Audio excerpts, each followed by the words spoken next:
Every American Sign Language interpreter is always asked, how'd you learn ASL?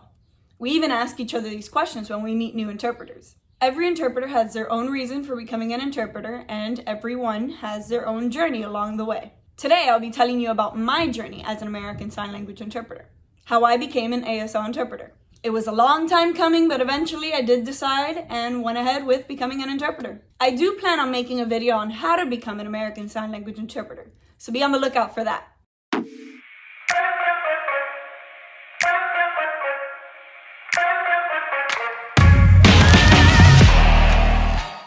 I'm Elizabeth Alicia Ramirez, and welcome to my channel. If you're new here, hit that like, subscribe, and that bell for notifications so you don't miss a single video. I'm BelieveELI on all social media platforms, and the links are down in the description below. I post twice a week on all things lifestyle, ASL, and travel related. Now let's get started. My mother and father are both deaf. They weren't born deaf. They were born hearing, and through a medication, they lost their hearing ability. This was a long time ago in Cuba, so they can't really sue or do anything, so yeah.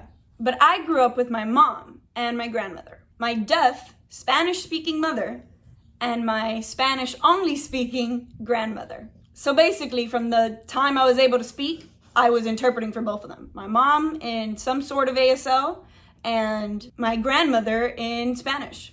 My mother speaks very well in Spanish, so she would always talk to me instead of signing. She did, however, teach me some basic ASL, like the alphabet, numbers, some signs, common signs that we would use. She taught me this when I was very, very young. Growing up, my mother was actually hard of hearing. She was able to hear a little bit. But as she got older, I started noticing that she was losing her hearing.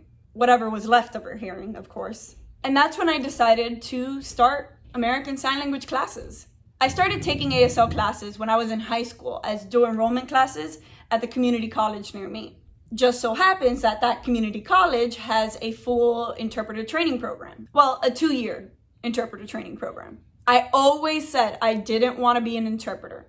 Growing up as a CODA, a child of a deaf adult, everyone would always say, oh, you should be an interpreter, you should be an interpreter, you should be an interpreter. And I would always say, no, thank you. No, that's not what I want to do, but thank you. And it was annoying sometimes.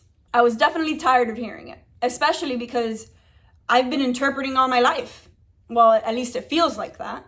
You know, informally interpreting. But anyways, when I graduated high school, I actually moved to Gainesville, Florida to study psychology. But then I had to have my spinal fusion surgery, so I had to move back to Miami.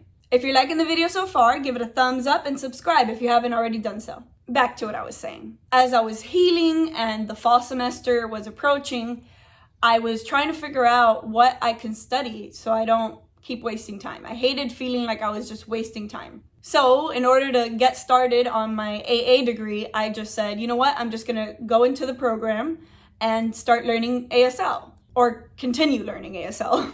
That way I wouldn't feel like I'm procrastinating on my college degree. Of course, as I started taking more and more classes, I actually fell in love with the language and interpreting. American Sign Language is such a visually descriptive language. It's just so beautiful to me. And as I was taking classes, I kept getting closer to graduating with my AA and AS degree. So that's an Associates in Arts and an Associates in Science. The Associates of Arts was in Foreign Language, and the Associates of Science was in American Sign Language Interpretation. So as I'm getting closer to graduation, I'm just thinking, you know what, why don't I just go ahead and finish? So I completed the interpreter program and soon became a professional interpreter. I was working out in the field. Even though I said I wouldn't be an interpreter, I ended up becoming one. And I love it. I don't dread waking up and going to an assignment every day. I don't even mind being on call all the time, where they could text me and be like, hey, I need you here, and I decide yes or no. The greatest part is that I work for myself. I can decide yes or no. I could say, no, I'm busy, and not go to work. Obviously, if I have something scheduled, I'm committed to it, but I could decide not to schedule anything for a week if I wanted to, a month if I wanted to. I absolutely love being an American Sign Language interpreter. But enough about me. Tell me about you. Are you an interpreter, or do you want to become one? Again, my name is Elizabeth Alicia Ramirez, and thank you for watching.